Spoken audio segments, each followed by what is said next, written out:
ዲሞክራሲ ኢን አክሽን። እስቲ ዛሬ ደግሞ ስለ ዲሞክራሲ እንዴት አድርገው ዓለምን እያሳደገ እንደሆነ፣ እንዴት አድርገው የዓለምን ህዝብ ችግር እያቃለለ እንደሆነ፣ የዓለምን ኢኮኖሚ እያበለጸገ እንደሆነ፣ እያራመደ እንደሆነ፣ ስለ ዲሞክራሲ በጣም ጥሩ ነገር እንደሆነ እስቲ ዛሬ እንመልከት። ከዚህ በፊት የሆነ የሰራሁላችሁ ቪዲዮ አለ። ታይትሉ ራሱ ዲሞክራሲ በሚል እንዴት የነሱ ህገ መንግስት ውስጥ ራሱ ህገ መንግስታቸው ውስጥ ዲሞክራሲ የሚባል ቃል የለም። የአሜሪካ ህገ መንግስት ውስጥ ዲሞክራሲ የምትለዋ ቃል የለችም። እንግዲህ እያያችሁ ነው። በአሁኑ ሰዓት ከጠቅላላው ከኤዥያ ውስጥ በጣም በዲሞክራሲ የሆነ ሀገርና ከዓለም ደግሞ አንደኛ ዲሞክራሲ የሆነ ሀገር ምን እያደረጉ እንደሆነ፣ የዓለምን ኢኮኖሚ እያወደሙት እንደሆነ፣ የዓለምን የፖለቲካ ሲስተም፣ የሶሻል ሲስተም ሁሉንም ነገር እያናጉ እንደሆነ፣ ይሄ ነው ዲሞክራሲ ማለት። ስቲል ምን አይነት ችግር አለብን እኛ? ዲሞክራሲ የግዴታ የሚያስፈልገን አይነት ነገርና ለአገር እድገት ለህዝብ እድገት የሚያስፈልግ ነገር እንደሆነ አድርገን ነው የምናስበው። እስቲ አንድ ሀገር በዓለም ላይ በዲሞክራሲ ጥሩ ነገር እያደረገ ያለ፣ እስቲ ዲሞክራሲ በመኖሩ የሀገር እድገት እየመጣ ወይ ደግሞ የነሱ ካፒታሊዝም ነው ያለው፣ ሌላ ፌዴራሊዝም፣ የአሜሪካ ፌዴራሊዝም ሲስተም ነው ያላቸው። እያንዳንዱ ክፍለ ሀገር የራሱ ሲስተም አለው እና መመራት ሁሉም መሆን የሚፈልገው ወይም ማወቅ እንዴት ነው። አሁን ለምሳሌ የኛ ህገ መንግስት ወይም ደግሞ ያለን አስተዳደር የፖለቲካ እንትናችን ሁሉ እንደነሱ እንዲሆን ነው የምንፈልገው። ከዛ እነሱ ለእኛ የሚነግሩ ነገር በጠቅላላው እኮ ነው ውሸት ላይ አሁን የሚያደርጉት። አሁን ስለ ጦርነቱ ሄዳችሁ ብታዩ እንግዲህ መቼም በጣም ብዙ ሰው እየተመለከተ ያለ አሁን እኮ የሚገርመው በእያንዳንዱ ቤት በእያንዳንዱ እጅ ላይ ነው ጦርነቱን የሚያየው ያለው። እዛ ላይ እንኳን አይታችኋል። ያለፈው 3 አውሮፕላኖች ተመቱ፣ የጦር ጀቶች፣ የአሜሪካ ጦር ጀት ተመቱ ተባለ። ምንድን ነው ያሉት? ወዲያው ፍሬንድሊ ፋየር ነው ይሄ ሳይታሰብ የተመታ ነው ተብሎ ወዲያው ዜና ላይ እንትን ተባለ። ከዛ የግድ እሱን በቃ ዳትስ ደ ኖርም፣ ያን ነው የሚነግሩን፣ ያን ነው መቀበል ያለብን።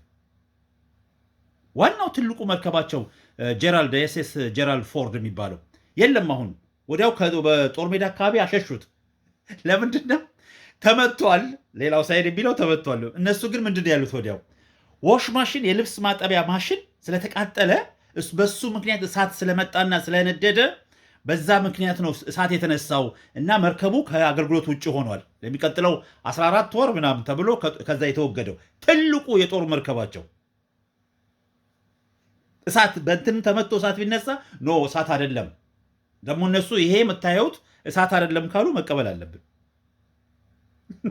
የአንደኛው ተዋጊ ሀገር የደህንነት ዋናው እሱ ተመቶ ሞተ ተባለ። ወዲያው ምንድን ነው ያሉት? መኪና ተጋጨ፣ መኪና ግጭት ደርሶበት ተጎድቷል። ይህም ምላችሁ ለምን መሰላችሁ? ማንኛውም ሚዲያ በአሁኑ ሰዓት ወይ ደግሞ የሚነገረን ነገር ሁሉ እውነት ነው ብሎም ለመቀበል ይከብዳል። አንደኛ እያንዳንዱ ነገር በአሁኑ ሰዓት በሚታይበት ጊዜ የዌስተርኑን መጥፎ ነገር ማየት አይቻልም።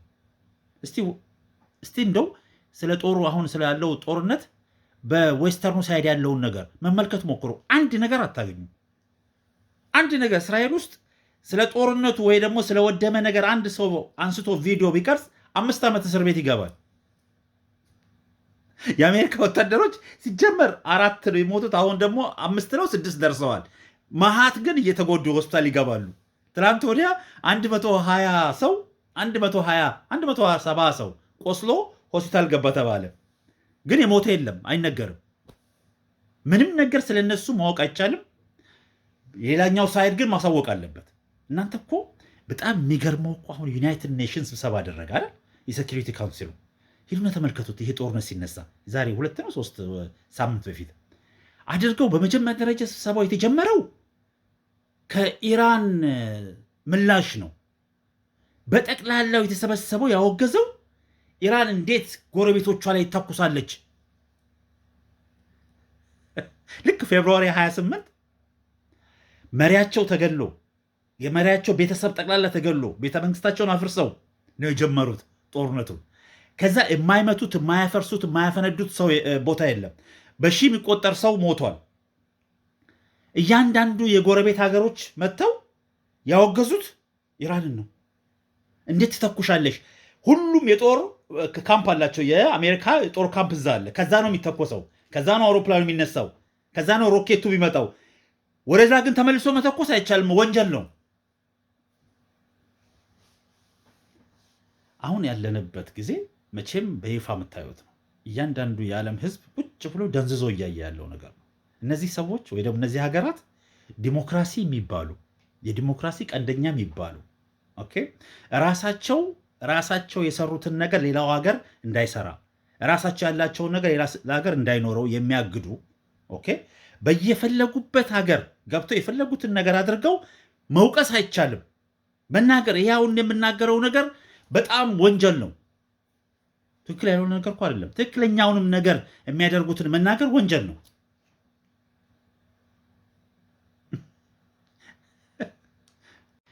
እንደዚህ ብዬ ስነግራችሁ ምናልባት አንዳንዶቻችሁ ልጠይቁ ትችላላችሁ፣ እንዲያው አሁንስ ምንስ ቢሆን የአሜሪካ ዲሞክራሲ አይሻልም ወይ? እነሱ የሚነግሩን ነገር አትሊስት ፖዘቲቭ ነገር ነው ብላችሁ የምታስቡ ከሆነ ሉክ፣ እያንዳንዳችን የራሳችንን ነገር የራሳችንን ማስረጃ ማግኘት የምንችልበት ጊዜ ነው አሁን። እኔ መጥቼ ለእናንተ መንገር የለብኝም። እስቲ ሂዱና ለእኛ ለምሳሌ ምን እንባለን? አንደር ኤጅ ማሬጅ። አሁን ለምሳሌ ሕፃን ልጅ እድሜው ከ18 ዓመት በታች የሆነ ልጅ ወይ ደግሞ ልጅት ማግባት ክልክል ነው አይደለ እንዴ? አይደለ እንዴ? የሚነገረው በዩናይትድ ኔሽን ሁሉ ተጽፏል። አንደር ኤጅ ማሬጅ በጣም አሜሪካ ውስጥ 34 ስቴቶች እንግዲህ ከ54ቱ ነው ከ52ቱ 34 ስቴቶች ውስጥ አንደር ኤጅ ማሬጅ የተፈቀደ ነው። ሂዱ ተመልከቱት። ጀስት ጉግል ኢት። 34 ስቴት ውስጥ ሕፃን ልጅ ማግባት ይችላሉ። ለእኛ ግን ምንድን ነው ይባላል? ለእኛ ኖ በጣም መጥፎ ነገር ነው፣ ይሄ ጥሩ አይደለም፣ በጣም ባክዋርድ ነው። ጥሩ ነው ማለት አይደለም፣ በጣም በጣም ጥሩ ያልሆነ ነገር ነው። ግን ሰው ራሱ ሲሰራና በራሱ ላይ ሲያደርግ እኮ ነው መከተል ያለብን መስማት ያለብን አይደል እንዴ? እንዲሁ ብቻ ስላደነቆሩን በጣም ጥሩ ነገር ስለሆነ በየጊዜው ምርጫ ማድረግ አለባችሁ። መንግስት ይገለብጡና የራሳቸውን መንግስት ይሰካሉ አይደል? ከዛ የመጀመሪያ የሚነገረው ያ መንግስት በየ3 ወይ በየ4 ዓመቱ ወይ በየ5 ዓመቱ ምርጫ መጥራት አለብህ። ዲሞክራሲ ነው እንዲባል እኮ ነው። እያንዳንዱ እነሱ የቀየሩት ወይ የእነሱ ወዳጅ የሆነ ንጉስ የፈለገ ዲክታተር ይሆን የፈለገ ህዝብ ይጨርስ በየ4 ዓመቱና 5 ዓመቱ ምርጫ ከጠራ ዳሴት ዲሞክራሲ ነው። ዋናው ለነሱ ብቻ ያጎብድድ። የትኛው የዓለም ድርጅት ነው ተመልካች ያለው? እስቲ ንገሩኝ። የአፍሪካ ዩኒየን በስተቀር። የአፍሪካ ዩኒየን ታዛቢዎች አሉ። ታዛቢዎች እኮ የእነሱ ሀገር ናቸው። መጥተው ይታዘባሉ። የሚያዩት ምንድን ነው? ሪፖርተሮች ማለት ነው። ኦኬ፣ እነዚህ ዲፕሎማቶች ተብለው ለምሳሌ የኢሮፒያ ዩኒየን ምንም አይነት ታዛቢ የለውም። የአፍሪካ ዩኒየን ግን ዩሮፓውያኖች አሉ፣ አሜሪካኖች አሉ። እስራኤል አሁን ነው ያስቆሙት እንጂ መጥተው ታዛቢ ያለ ስብሰባ ባደረጉን ቁጥር ታዛቢ ያለን እኛ። ተመልከቷቸው፣ አንድነት ድርጅት ውስጥ ተመልከቷቸው። ምንም ነገር እናድርግ የነሱ ሰው መምጣት ማለት እንደ እንትን ነው የሚታየው። ኦኬ፣ እንደ ጥሩ ነገር የነሱ እዛ አካባቢ መገኘት ራሱ ያኮኑ እንትን ስላሉ እኮ ነው ብሬን ወሽድ አድርገውናል።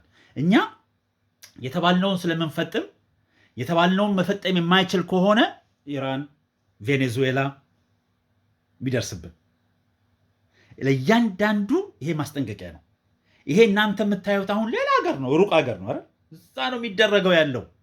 እኔ ምክሬ እንደው እንደ ራሴ እያንዳንዱ ሀገር ልክ በሁለት እግሩ መቆም የቻለ ሀገር ቶሎ ብሎ መስራት ያለበት ፋብሪካ መክፈት አይደለም፣ ቦምቡን መስራት አለበት። ቦምቡን ያልሰራ ሀገር ይህ ነው የሚደርስበት። እያንዳንዱ ሀገር ማን የከለከለን? የተከለከለ ነው አትበሉ። የተከለከለ ነው ስንል ማን የከለከለን? የከለከሉን እኮ ያላቸው ሀገሮች ናቸው፣ የሰሩ ሀገሮች ናቸው። እኛ ከሰራን ኢጅፕት መስራት ትፈልጋለች፣ ሱዳን ይስራ። እያንዳንዱ ሀገር መስራት አለበት። አለዛ ልክ እንደዚህ አሁን እንደምታዩት ባሪያ ሆነን ነው።